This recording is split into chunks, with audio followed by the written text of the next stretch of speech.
ఈరోజు నిన్నొచ్చి next election గురించి మాట్లాడినావు కదా. 2 ఎలక్షన్ల తర్వాత రేవూరు ప్రకాష్ రెడ్డిని గెలిపియాలి అని చెప్పినావు. రేవూరు ప్రకాష్ రెడ్డి అంటే పరకాలకి తెలియదు, పరకాలంటే రేవూరు ప్రకాష్ రెడ్డికి తెలియదు ఎలక్షన్ల ముందట. అవునా కాదా? ఎవరొచ్చిండ్రు? కొండ మురళి వచ్చి తిరిగితే రేవూరు ప్రకాష్ రెడ్డి గెలిచిండు. ఈ రోజు 4-5 నియోజకవర్గాలలో తిరిగి ఆ రోజు గెలిపించుకున్న వ్యక్తి, నువ్వు కార్లో కూర్చోబెట్టుకుని తిరిగిన వ్యక్తి ఈ రోజు ఎందుకు గుర్తొస్తలేడు నీకు? అంటే ముఖ్యమంత్రి అయితే కళ్ళు నెత్తికెక్కినాయా అని అడుగుతానా నేను నిన్ను? నాకు భయం లేదు.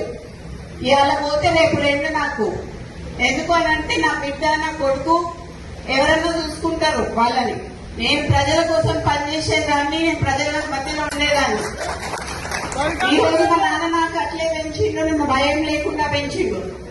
నేనెవరికి భయపడను, సావుకి భయపడను. కానీ ఈ రోజు చాలా ఈ 2 ఏళ్ల వారికి ఎందుకయ్యా ఇలా రాజీనామా చేయమని చెప్పు. ఇలా రాజీనామా చేసి ఎలక్షన్లకు రా. నా ఇల్లు ఇక్కడ వంచనీళ్ళు ఉన్నది, 3 అంతస్తుల బిల్డింగ్ నీకు ఇస్తా. వచ్చి అక్కడనే ఉండి రేవూరు ప్రకాష్ రెడ్డికి నువ్వు వచ్చి క్యాన్వసింగ్ చేయి.